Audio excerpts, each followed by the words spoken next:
Good afternoon to you all.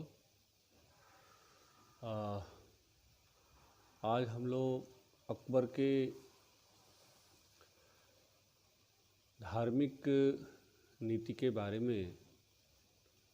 Discuss करेंगे. Today I will discuss on religious policy of Akbar.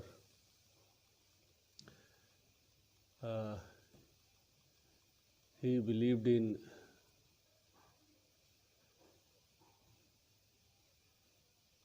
सुलह-ए-कुल. वह सुलह-ए-कुल की नीति में विश्वास करता था और उसकी जो धार्मिक नीति थी वो सभी धर्मों के बीच सद्भाव, हार्मनी, सहिष्णुता और समानता पर आधारित थी, शांति पर आधारित थी.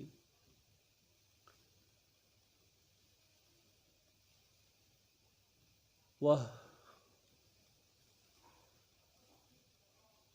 सभी धर्मों के बीच सद्भावना, एकता और सहिष्णुता की बात करता था. अर्थात इस्लाम धर्म को ही सत्य और सर्वश्रेष्ठ न मानते हुए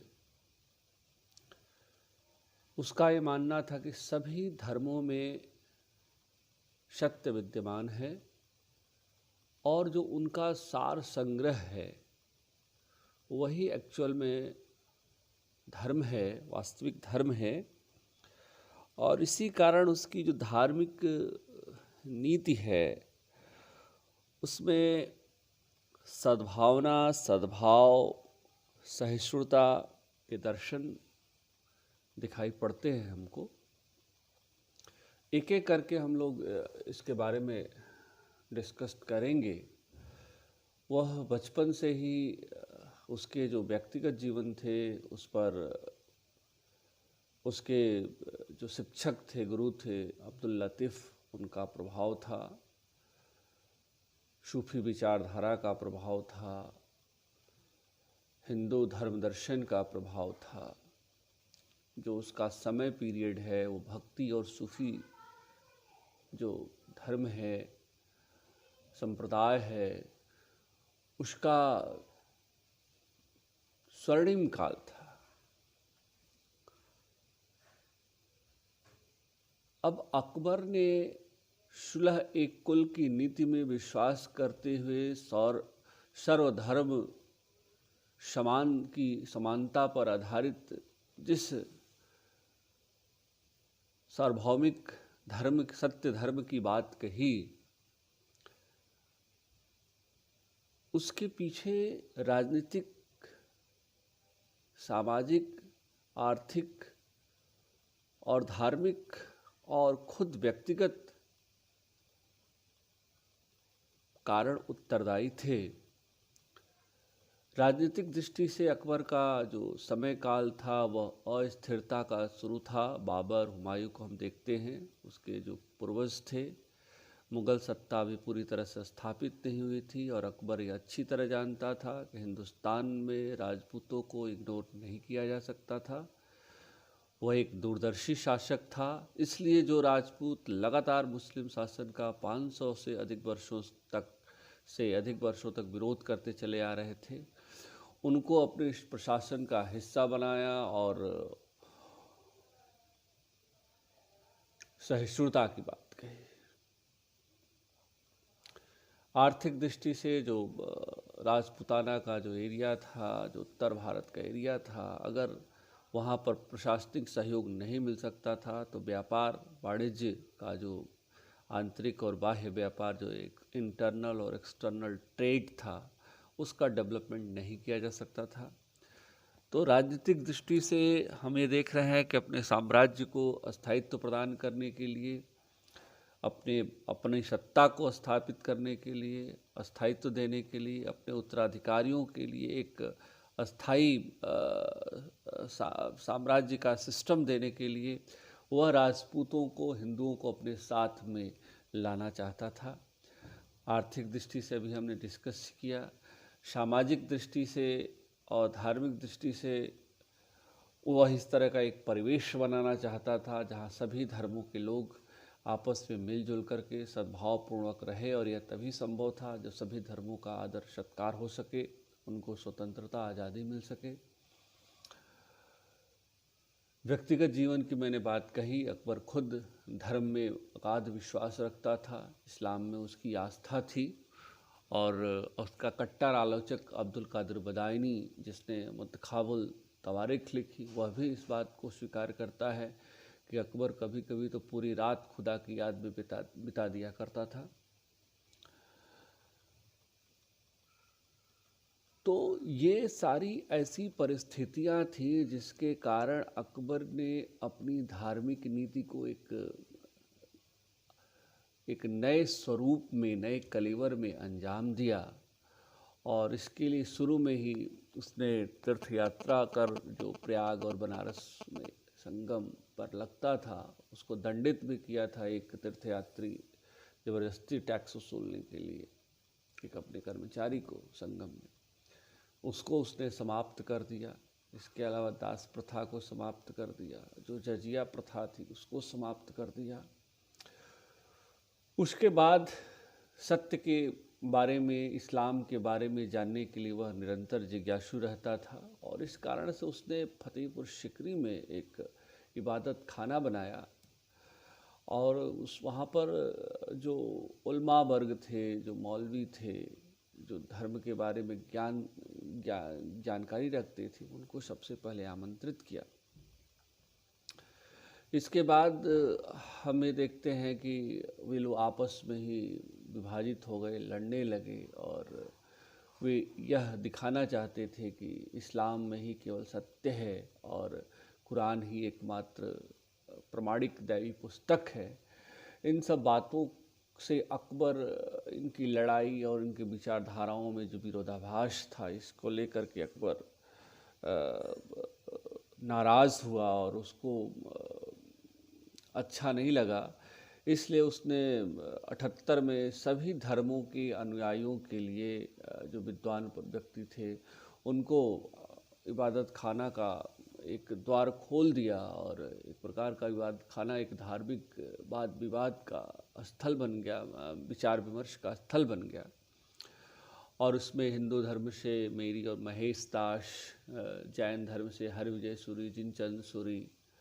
पारसी धर्म से आपका महेश जी राणा, और ईसाई धर्म से जेसुइट्स, और ये फादर मॉन्सरेट, फादर एकविवा जैसे विद्वान उसके दरबार में उपस्थित हुए, और उन्होंने अपनी विचारधारा रखी। और इसके बाद से अकबर ने स्पष्ट तौर पर जो मुल्ला समुदाय था उनको चेतावनी दिया और कहा कि ओ बुद्धिमान मुल्लाओं, यह मत समझो कि सत्य इस्लाम की बपौती है, सत्य सभी धर्मों में पाया जाता है, और यह मैंने महसूस किया, देख लिया है, समझ लिया है। अकबर की इस प्रकार की जो उसकी सोच थी, थिंकिंग थी, इसके कारण उलमा वर्ग में काफ़ी नाराज़गी भी थी, और जो उसका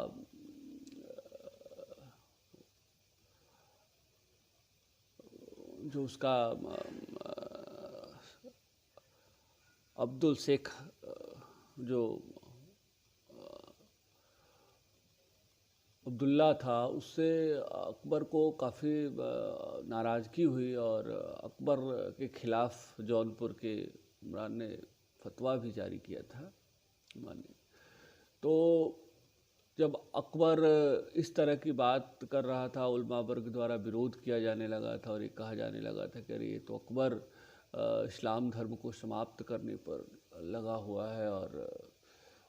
वह हिंदू धर्म अंगीकार कर लिया है, हिंदू धर्म को स्थापित करना चाहता है। इस तरह की जब बातें, विरोध प्रदर्शन होने लगे, तो एक ड्राफ्ट जो है अबुल फजल, जिसने अकबर ने अकबरी और अकबरनामा लिखी और उसमें उसने खुदा की नज़र में बादशाहत सर्वश्रेष्ठ होती है ऐसा समझते हुए शेख मुबारक ने जो ड्राफ्ट तैयार किया, उसके पुत्र जो अबुल फजल फैजी थे उन्होंने सहयोग किया। अकबर ने उनके कहने पर, उनके सुझाव पर जो ड्राफ्ट देखने के बाद से एक महजर जारी किया 1579 में, जिसको स्मिथ और बुल्ज के हेग ने अचूक आज्ञा पत्र कहा और ये कहा कि बादशाह अकबर तो बादशाह और पोप दोनों बनना चाहता था। इस महजर के द्वारा धार्मिक विषयों में धर्म का भी सर्वश्रेष्ठ सर्वोच्च स्वीकार कर लिया गया अकबर को, और ये कहा गया कि बादशाह जो होता है वो ईश्वर का प्रतिनिधि होता है, खुदा की नज़र में सर्वश्रेष्ठ और सर्वोच्च होता है, इसलिए परिस्थिति के अनुसार धर्म की अंतिम व्याख्या करने का जो अधिकार है वह बादशाह अकबर को प्रदान किया जाता है। तो इससे उलमा वर्ग और अधिक नाराज़ हुआ और अकबर के खिलाफ तमाम अनर्गल बातें कही जाने लगी और अब्दुल कादिर बदायूनी ने तो एक पूरी लिस्ट ही तैयार कर दी और कहा कि अकबर तो इस्लाम का अंत करने पर तुला हुआ है, उसने मक्का जाने पर प्रतिबंध लगा दिया है और दाढ़ी बनवाने का आदेश दे दिया है, मस्जिदों का उपयोग सेना को रखने के लिए किया जा रहा है, रोज़ा रखने पर प्रतिबंध लगा दिया। ये तमाम आरोप अब्दुल कादिर बदायूनी के द्वारा लगाए गए हैं और उसी को आधार बना करके स्मिथ और बुल्ज के हेग ने अकबर की जो धार्मिक नीति थी, महजर थी, इसकी आलोचना करी है। इसके बाद अकबर के दिमाग की जो निजी विचारधारा थी, जो सभी धर्मों के सार संग्रह के रूप में उसको हम जानते हैं, जो दीन-ए इलाही या तौहीद-ए इलाही, जो दैवी एकश्वरवाद यानी एक ही ईश्वर में विश्वास पर आधारित है, उसका ये थॉट था कि नाम भले ही अलग अलग हैं, राम है, रहीम है, खुदा है, अल्लाह है,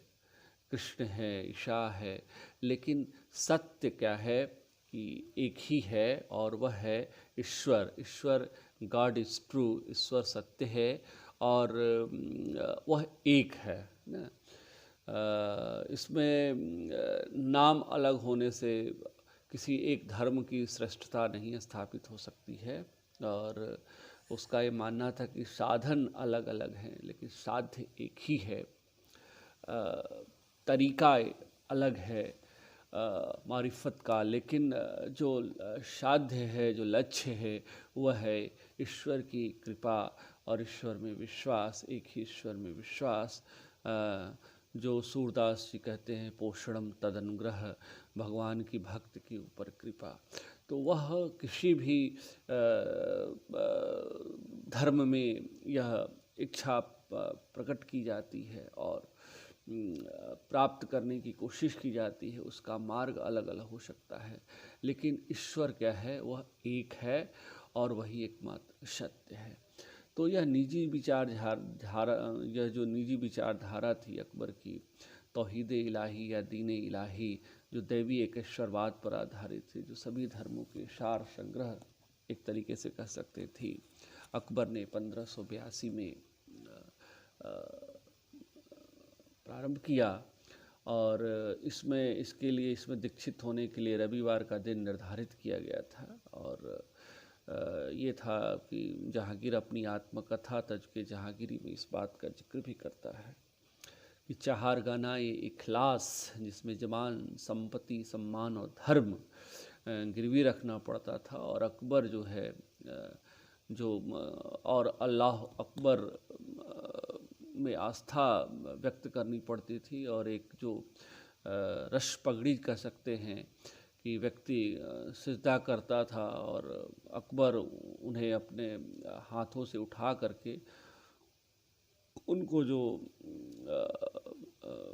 कह सकते हैं कि जो एक प्रकार का जो टोपी की आकृति का जो है जो आवरण होता था वह प्रदान करता था, जिसमें अल्लाह अकबर लिखा होता और प्रतीक चिन्ह रखे होते थे, और उन्हें एक प्रतिज्ञा लेनी पड़ती थी कि मैं अपना चहारगाना ये इखलास बादशाह अकबर को समर्पित करता हूँ और मेरे तौहीद इलाही में अपनी आस्था व्यक्त करता हूँ। तो देखा जाए तो हिंदुओं में केवल महेश दास बिरबल को छोड़ करके किसी अन्य ने इस धर्म को स्वीकार नहीं किया, लेकिन अकबर इस चीज़ को अच्छी तरह से जानता था। इससे अकबर की नाराज़गी भी नहीं हुई कि सभी कुछ समर्पित करना तो संभव है, लेकिन जमान, संपत्ति और सम्मान, लेकिन धर्म को किसी के हाथों देना या उसमें अपने धर्म को छोड़कर दूसरे किसी विचारधारा को अंगीकार करना एक बहुत कठिन टास्क है। इसलिए अकबर की दीन-ए इलाही को असफल जरूर हुई, लेकिन इसमें अकबर की कहीं कोई गलती नहीं थी, और इसका गलत तरीके से उलमाओं ने या प्रचार प्रसार किया, और इसी कारण से जैसे स्मिथ लिखते हैं, अकबर की दीन-ए इलाही बुद्धिमता का नहीं बल्कि उसकी मूर्खता का प्रतीक थी। लेकिन ये स्पष्ट तौर पे ये यहाँ पर मैं बताना चाहूँगा कि उसने किसी एक नए धर्म की स्थापना नहीं की थी। वो सभी धर्मों के सार संग्रह जो था दैवी एकेश्वरवाद, उसको वह ले जाना चाहता था, क्योंकि एक धर्म की स्थापना तभी कही जाती है, एक नया धर्म तभी हो सकता है जब उसका एक पूजा घर हो, एक उसका अपना पुरोहित हो, उसका अपना एक दैवी पुस्तक हो, और ये सब चीज़ें इसमें नहीं था। न तो कोई पूजा घर था, न तो कोई इसका विशेषकर कोई पुरोहित था, कह सकते हैं। अबुल फजल को उसका ड्राफ्ट तैयार किया था, प्रधान पुरोहित जरूर कहा जाता है, लेकिन पूजा घर इसका नहीं था, और कह सकते हैं न तो इसका कोई मंदिर था, न तो कोई मस्जिद था, न तो गिरजाघर था। बस एक अकबर की एक विचारधारा थी जिसको साम्राज्य में एकता सद्भाव कायम करने के लिए स्थापित करने का प्रयास किया गया था, लेकिन यह असफल रही थी। लेकिन इसमें कहीं कोई अकबर की गलती नहीं थी। और आगे देखते हैं कि 1583 ईस्वी में अकबर ने एक इलाही संबत जारी किया। उसके बाद से जो उसने मुद्रा जारी की, जिस पे पहले खलीफाओं के नाम और कलमा अंकित हुआ करता था, अब सूर्य और चंद्रमा अंकित के जो तत्व थे वह अंकित किए जाने लगे। राम और सीता के चित्र अंकित किए जाने लगे थे अकबर की मुद्राओं पे। अब इसके अलावा हम लोग देखते हैं कि जो पारसी धर्म से प्रभावित होकर के उसने अपने साम्राज्य में, अपने दरबार में 24 घंटे अग्नि प्रज्वलित करने का आदेश दिया हुआ था। जैन धर्म और बौद्ध धर्म से भी वो बहुत प्रभावित था, और जिनचंद सूरी हों या हरविजय सूरी हों, कई बीघे जमीन उनको उसने आवंटित किया था। यहाँ तक कि जो सिख गुरु रामदास थे उनको भी 400 बीघा जमीन दिया था, जिस पर अमृतसर नगर की नींव रखी गई, जिस पर आज स्वर्ण टेम्पल बना हुआ है। इसके अलावा जो विट्ठलनाथ, जो वल्लभाचार्य के जो पुत्र थे विट्ठलनाथ, उनको भी उसने जैतपुरा गोकुल की जागीर प्रदान करी थी। तो कहने का आशय सिर्फ ये है कि वह सभी धर्मों के जो विद्वान थे, जो पुरोहित थे, जो धर्म के ज्ञाता थे, उनसे वह विचार विमर्श करता था, उनसे मिलता था, उसको अच्छा लगता था हर धर्म के बारे में जानना, सत्य के बारे में जानना, साम्राज्य में एक ऐसी विचारधारा, एक ऐसा वातावरण तैयार करना जो सभी धर्मों के लोगों के बीच सहिष्णुता, सद्भाव की भावना को पैदा कर सके। तो अकबर की जो धार्मिक जो नीति थी वह इन्हीं विचारधाराओं से प्रभावित होते हुए आगे बढ़ी थी, और इसी कारण से अकबर को द ग्रेट एम्परर कहा जाता है, मुग़ल एम्परर, और महान मुग़ल शासक कहा जाता है। और उसकी यह जो सोच थी वह राष्ट्रीयता के वशीभूत थी। वह एक ऐसे साम्राज्य को स्थापित करना चाहता था जहाँ की जो एक उसका स्वरूप राष्ट्रीय हो, जहाँ सभी देश के रहने वाले नागरिकों का उस राष्ट्र के प्रति, उस देश के प्रति प्रेम की भावना हो, शासन के प्रति उनकी आस्था हो और कहीं किसी के बीच कोई विवाद न हो। अकबर ये जानकर आपको हैरानी होगी कि एक अशिक्षित होते हुए भी दूरदर्शी था और इतना बड़ा काम उसने किया कि वह उस मुस्लिम साम्राज्य को जिसका विरोध हिंदू राजपूत राजा लगातार 500 वर्षों से करते आ रहे थे, उनका सहयोग प्राप्त किया, प्रशासन में उनको सहभागी बनाया, उनको उच्च पद प्रदान किए और सभी का कह सकते हैं कि एक प्रकार का वह प्रिय शासक बनने में सफल हुआ। और इसीलिए आज अकबर की विचारधारा, उसकी धार्मिक नीति, उसकी सोच भी समाज के लिए, राष्ट्र के लिए प्रासंगिक है। आशा है आपको मेरा यह वीडियो जिसे मैं अभी YouTube पर अपलोड करूँगा अच्छा लगेगा, और आपको अच्छा लगता है तो इसे लाइक ज़रूर करिए, इसे शेयर करिए और इसे सब्सक्राइब करिए। और सबसे पहले मेरा लेक्चर का वीडियो, हर मेडिवल हिस्ट्री से संबंधित वीडियो, वर्ल्ड हिस्ट्री से संबंधित वीडियो आपके पास पहुँचे, इसके लिए ज़रूरी है कि आप हमारे चैनल को सब्सक्राइब करिए। Thank you so much.